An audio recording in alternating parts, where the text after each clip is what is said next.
Ragazzi, e arriva un nuovo bollettino meteo della protezione civile che è stato diramato per domani.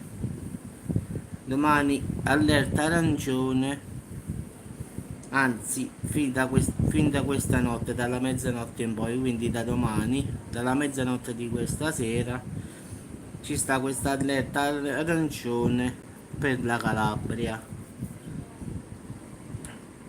perché ci sarà un calo fortissimo delle temperature e un peggioramento delle condizioni meteo, quindi si prospetta che,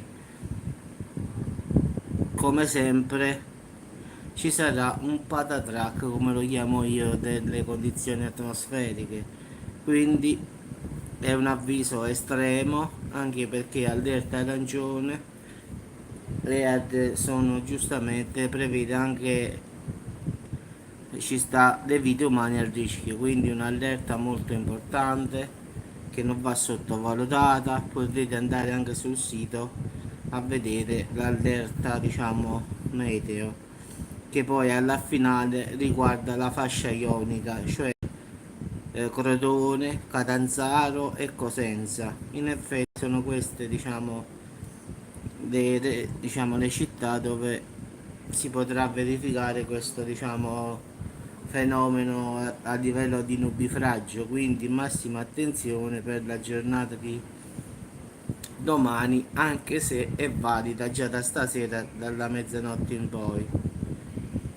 Quindi fra poche ore il caldo si unirà a questa perturbazione fredda, e quindi ben sapete che quando si scontrano aria calda e aria fredda succede sempre il finimondo. Quindi massima attenzione, aprite gli occhi come sempre e evitate, se potete, di fare determinate cose, perché in un momento potreste trovarvi in difficoltà. Quindi, come sempre, dico di aprire gli occhi. Se dovete uscire, fatelo solo se davvero è necessario.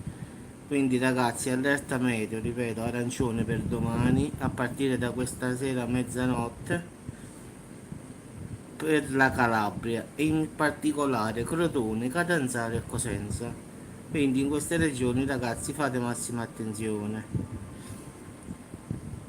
Come sempre, in caso di aggiornamenti, io farò sempre una diretta oppure un video. Vi ringrazio e buona serata a tutti.